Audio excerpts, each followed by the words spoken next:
Halo semua, perkenalkan beta bernama Sandi Isran, beta dari Fakultas Keguruan dan Ilmu Pendidikan, jurusan IPS, Prodi Pendidikan Sejarah. Baik, beta akan memberikan sebuah video dokumenter yang bercerita tentang teori behavioristik dari seorang ilmuwan yang bernama Ivan Pavlovich, yang akan kamu saksikan di sini. Di mana stimulus yang memicu respons biologis dipasangkan dengan stimulus baru yang kemudian menghasilkan reaksi yang sama. Karya paling terkenal dalam pengkondisian klasik dilakukan oleh Ivan Pavlov pada tahun 1890-an.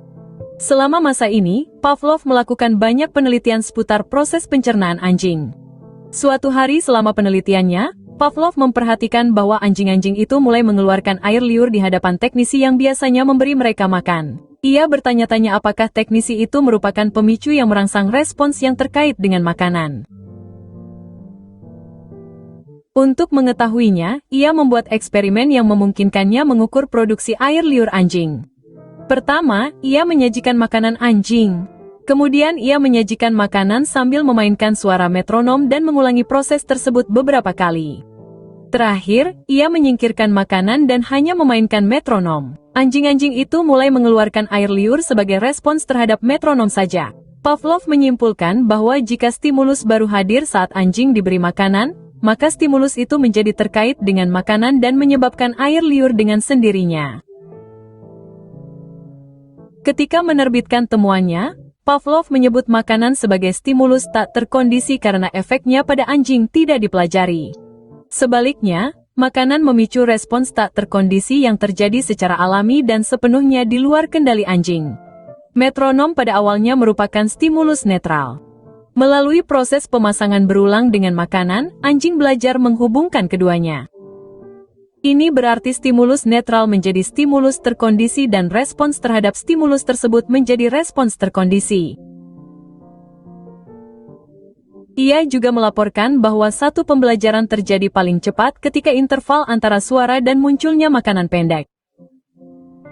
Kedua, air liur yang dihasilkan oleh suara berbeda komposisinya dengan yang dihasilkan oleh makanan, yang berarti respons terkondisi bukanlah replika yang tepat dari respons tak terkondisi. Ketiga, meskipun ada beberapa bentuk pengkondisian seperti pengkondisian maju dan mundur, pengkondisian klasik tidak dapat menciptakan perilaku baru atau digunakan untuk pelatihan, tetapi malah memicu respons biologis yang tidak disengaja. Keempat, kita hampir dapat sepenuhnya membatalkan pengkondisian.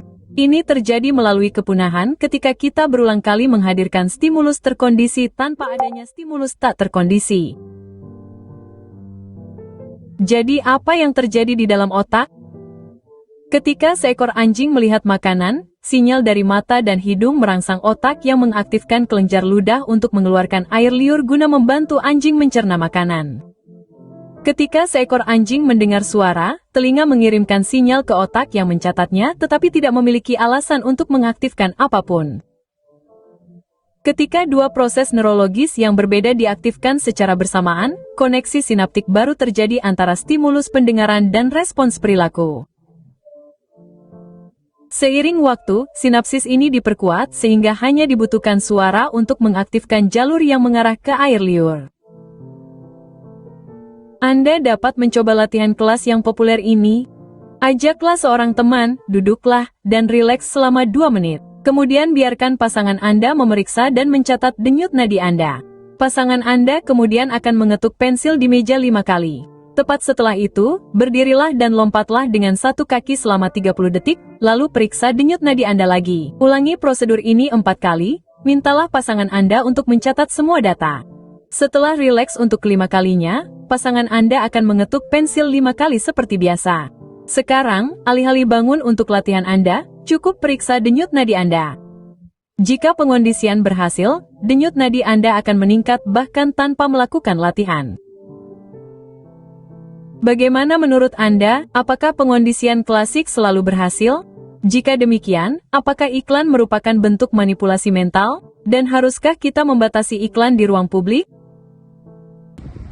Baik, mungkin kamu sudah menyaksikan video dokumenter yang kita tampilkan tadi. Sekian Demikian itu saja dari saya Ratama Sandi Isran. Saya pamit undur diri. Terima kasih.